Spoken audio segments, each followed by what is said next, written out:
नमस्कार प्रिय दर्शकों। पितृपक्ष ओम पितृदेवाय नमो नमः। पितृपक्ष का यह बड़ा ही पावन महोत्सव चल रहा है। महोत्सव क्या पर्व चल रहा है, आप प्रकार से कह सकते हो। भाई हमारे पास साल भर में 365 दिन होते हैं। इन 365 दिनों में मात्र 15 दिन ही भाई सावन, एक महीने, इस बार 2 महीने का हो गया, 1 महीने का सावन आता है। 10 दिनों का, 9 दिनों का नव दुर्गा, 10 दिनों का गणेश पर्व आता है। इसी प्रकार 15 दिनों का यह पितृपक्ष आता है। 365 दिनों में हम सिर्फ देवी देवताओं की पूजा करते रहते हैं। मात्र यह 15 दिन निकालो तो 350 दिन हम देवी देवताओं की पूजा करते हैं और 315 दिन हम अपने पितरों की पूजा करते हैं, पितरों की अर्चना करते हैं, पितरों को प्रसन्न करने देते हैं। तो अब इस 15 दिनों में भी आप यदि अपने पितरों को प्रसन्न ना कर पाओ, इसलिए देखिए भगवान ने एक अलग से पितृपक्ष बनाया कि जहाँ तक लोग, जो मनुष्य हैं, वो अपने पितरों पर भी थोड़ा ध्यान दे।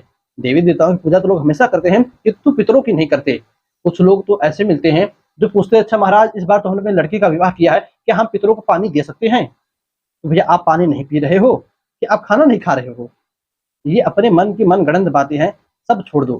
पितरों की उपासना करो, सेवा करो और हाजिर हूँ कुछ आज ऐसे ही पितरों को प्रसन्न करने के लिए और पितृपक्ष में क्या करे क्या नहीं करे, इन बातों पर चर्चा करने के लिए। तो आइए एक एक करके सभी बातों पर चर्चा करें।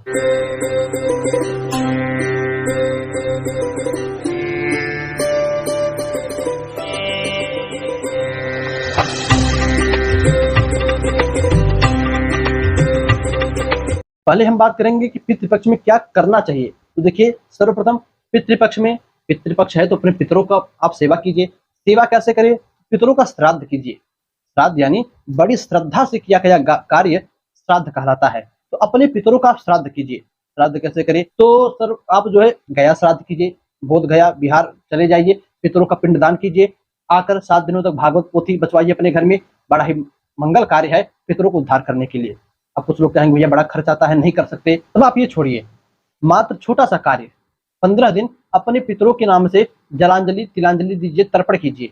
एक ब्राह्मण को बुलवाइए, प्रतिदिन सभी पितरों को, जिनकी अकाल मृत्यु हुई हो, जिनकी किसी भी प्रकार से मृत्यु हुई हो, जो अपनी मृत्यु से मरे हो, जिनको सांप ने काटा है, जिनको बिच्छू ने काटा है, जो बिजली से मरे हो, जो आकाशीय बिजली से मरे हो, जो जल कर, डूब कर या पर्वत से गिरकर या कहीं खो गए हो, इन सभी लोगों का, जितने लोगों की मृत्यु हुई हो सभी लोगों का एक ब्राह्मण के द्वारा जलांजलि तिलांजलि करवाइए। अब फिर मन में प्रश्न आएगा ब्राह्मण द्वारा, भैया 15 दिनों का पंडित जी बहुत पैसा ले लेंगे। ये भी छोड़िए और सस्ता बतलाते हैं। भाई हम भी पंडित हैं, तोड़ जानते हैं, और सस्ते पर आइए। पितर आपके तब भी प्रसन्न हो जाएंगे। कैसे? बोले 1 दिनों के लिए त्रिपिंडी श्राद्ध करवा लो।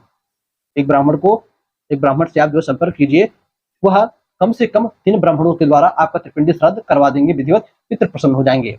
फिर आएगा त्रिपिंडी श्राद्ध। इसमें भी खर्च लगता है, क्योंकि भैया सोने से भगवान विष्णु की, चांदी से ब्रह्मा जी की, तांबे से शंकर की मूर्ति बनानी पड़ेगी।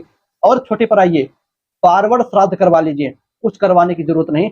1 दिन, चाहे पितरा की तिथि पर, चाहे माता की तिथि पर, चाहे सर्वपितृ तीर्थ अमावस्या पर पितरों का श्राद्ध करवा लीजिए, पार्वण श्राद्ध करवा लीजिए। सबसे छोटा है, बहुत कम खर्च में।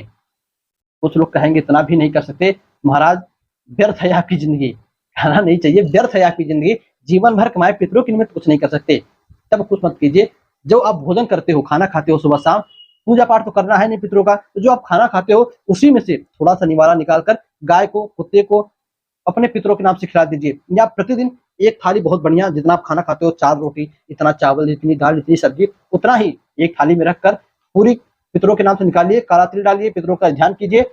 कौवे को, जो कौवा होता है क्रो, उसको खिला दीजिए। वो ना मिले तो गैया मिल जाए, गैया खिला दीजिए। गाय ना मिले तो कुत्ता मिल जाए काला, उसको खिला दीजिए।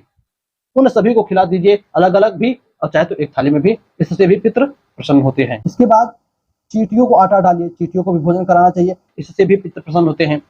ब्राह्मण को भोजन करवाइए। 1 3 13 के अवधि में, 1 3 5 7 11 10, इस अवधि में, इस संख्या में ब्राह्मणों को भोजन करवाइए। 1 3 5 7 11 21 51 108, इस संख्या में ब्राह्मणों को भोजन करवाइए, इससे भी पितृ प्रसन्न होते हैं। अच्छा, एक प्रश्न और। अब कुछ लोग सोचेंगे भैया या तो बड़का भैया करे या तो सबसे छोटका करे, हम तो बीच वाले हैं, पिताजी को हमारे हाथ से लेंगे ही नहीं, हम कितना कुछ कर ले पिताजी प्रसन्न ही नहीं होंगे। ये भी मूर्खता की बातें हैं। आपने अपने पिता की संपत्ति ली, पिता ने कभी भी 3 बेटों में कोई भेदभाव नहीं किया, बड़े को भी समान दृष्टि से देखा, बिचले को भी, छोटे को भी। तो जब करने की बारी आ रही तो आप अपने आप को अलग क्यों दिखा रहे हो? आप भी उन्हीं में से एक हो, आप भी उन्हीं की संतान हो, आप भी पिंडदान करोगे, जल दोगे, आपका भी हाथ का अवश्य लेंगे। तो चाहे बड़ा हो छोटा हो, ये शास्त्र की प्रमाणित बातें हैं। गरुड़ पुराण, वामन पुराण, हर पुराण जहां पर भी पितरों की बात आई है, कभी नहीं कहा या तो सबसे बड़ा दे या सबसे छोटा दे। ये अपने मन की बातें हैं। शास्त्र कभी नहीं कहता बड़ा छोटा बिचला मझला कोई भी हो, सब पितरों की पूजा करे, सब पितरों का आशीर्वाद ले। इसी के साथ साथ अच्छा एक प्रश्न और भर कर आता है। अब कुछ बहुत ही बुद्धिजीवी लोग होंगे, सोचेंगे कि भैया पितृ तो मर के पता नहीं कहाँ चले गए। इस वीडियो तो हम देख रहे हैं, पंडित जी तो बहुत बता रहे ब्राह्मण को खिलाओ, दान करो, पिंडा करो, ये करो। मान लो हमने सब कर दिया, तो क्या भगवान या पंडित जी जाएंगे पिंडा लेकर पितरों को देने? तो देखिए इस समय यही बात कि वह पिंडा पितरों को कैसे मिलता है, यही बात जो है इस वर्ष तो हमको लगता है ट्रेंडिंग में छाई है। एक जो है टॉपिक बन चुका है कि पितरों को दिया गया पिंडदान कैसे मिलता है। मुझे बताने की जरूरत नहीं है, इसमें बहुत सारे वीडियो हैं, किंतु फिर भी आपको एक हिंट देता चलूं कि मान लीजिए आपका कोई लड़का या आप स्वयं कहीं बाहर अमेरिका चले गए कमाने, मान लीजिए आप अमेरिका चले गए कमाने। अब आपने अमेरिका से अपने पिताजी को या घर पर कुछ पैसे भेजने हैं, तो आप वहां पर डॉलर कमाए हो, तो आपने डॉलर भेजी। वो डॉलर आया भारत में कहां पर? आपके पिताजी के बैंक में। अब पिताजी जब जाएंगे बैंक से पैसे निकालने, तो डॉलर निकाल कर नहीं लाएंगे। आपने तो डॉलर भेजा था, तो डॉलर निकाल कर नहीं, वो जब भी निकालेंगे रुपया ही निकालेंगे। भारत अमेरिका की करेंसी नहीं, भारत की करेंसी निकाल कर लाएंगे बैंक से। इसी प्रकार आपने यहाँ पर पिंड दान दिया। अब आपके वो पूर्वज मरने के बाद चाहे पितृलोक में हो, चाहे कोई अगला पुनर्जन्म ले लिए हो, तो आपने पिंडा दिया। अब उनको जो चाहिए वर्तमान में, वो उनको वहां पर वही मिलेगा। चाहे वो हाथी हो तो खाने के लिए फल फूल, वो पूर्वज बने हो तो पीने के लिए अमृत, वो प्रेत बने हो पीने के लिए सुंदर पानी, अच्छा खाना, इस प्रकार से मिलता है।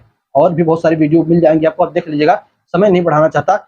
अब बात कर ले कि क्या नहीं करना चाहिए। अब तक हमने बात की क्या करे, क्या कैसे करे, अब बात कर ले क्या नहीं करना चाहिए। देखिए पितृपक्ष में कहता है शास्त्र कि आपको दाढ़ी बाल नहीं बनवाना चाहिए, खासकर उस दिन जिस दिन आप अपने पितरों का श्राद्ध करो, उस दिन आप सेव नहीं कर सकते। जो दाढ़ी बाल बनाते जो रोज करते हैं वो भी नहीं, जो बहुत लोग होते कि नहीं रोज करते तो करेंगे ना, उनको भी नहीं करना चाहिए। नहीं तो नाखून काट सकते हो आप। जो डाई लगाते हो वो भी कार्य नहीं करना चाहिए। प्रिय दर्शकों, आपको पितृपक्ष में झूठ तो बिल्कुल नहीं बोलना चाहिए। यदि आप जल दे रहे हो, तर्पण दे रहे हो, तो झूठ भी नहीं बोलना चाहिए। आपको धोखा बेईमानी ये सब भी कार्य नहीं करना चाहिए। एक समय भोजन करके धरती पर शयन करके पितरों का आशीर्वाद मांगना चाहिए, पितरों की पूजा करनी चाहिए। आपको किसी जानवर को मारना नहीं चाहिए। कुत्ता हो गया, बिल्ली हो गई, गाय इत्यादि हो गए, उनको डंडा से या हाथ से मारना नहीं चाहिए। आप पितरों की पूजा कर रहे हो तो। आप प्रिय दर्शकों, आप यदि पितृपक्ष में अपने पितरों के निमित्त जल दे रहे हो, तर्पण कर रहे हो, तब आपको अपने शरीर पर, मान्यता तो यहाँ तक है कि साबुन शैम्पू भी नहीं लगाना चाहिए। तेल तो बहुत दूर की बात है, तेल भी नहीं लगाना चाहिए। साबुन शैम्पू से बालों को धोना नहीं चाहिए। इन 15 दिनों तक आप सिर्फ रोज जल दो पितरों का, अपना कर्म करो, और आखिरी दिन जिस दिन आपको श्राद्ध करना, उस दिन बाल यानी सर का मुंडन करवाकर, नहीं तो अमावस्या के दिन सर का मुंडन करवाकर पितरों का जो है जलांजलि तिलांजलि कीजिए, तर्पण कीजिए, और उनके नाम से कुछ भोजन, जिससे आम भाषा में दोनी काढ़ना बोलते हैं, वो करना चाहिए। प्रिय दर्शकों, इस एक ही वीडियो में जहां तक मुझे लगता है मैंने सभी बातें मोटी मोटा तौर से आपको बता दी। एक बात और, जब भी आप पितरों का श्राद्ध करो तो सबसे अच्छा है सफेद रंग के कपड़े पहनकर, धोती इत्यादि पहनकर तब करो। नहीं तो आपको नीला, काला, हरा, पीला, इन रंगों से बचना है। नीला, हरा, काला, पीला, लाल, यहाँ लाल, नीला, हरा, काला, पीला, लाल, इन रंगों के कपड़ों को नहीं पहनना है। पहनते हो तो पितर आपकी पूजा को नहीं लेते हैं। इन रंगों से बचिए और अपने पितरों को प्रसन्न कीजिए। बस उम्मीद करता हूँ आपको वीडियो से अच्छी जानकारी मिली होगी, लाभ मिला होगा, और अपने पितरों की सेवा आप करेंगे। प्रिय दर्शकों, इजाजत दीजिए, हमें भी पुनः मुलाकात होगी किसी और नए वीडियो में, नए टॉपिक के साथ। चैनल पर नए हैं, समझते हैं क्या करना है, कहने की जरूरत ही नहीं। बस आज कहता है इजाजत दीजिए, पुनः मुलाकात होगी किसी नए वीडियो में, नए टॉपिक के साथ। तब तक के लिए नमस्कार।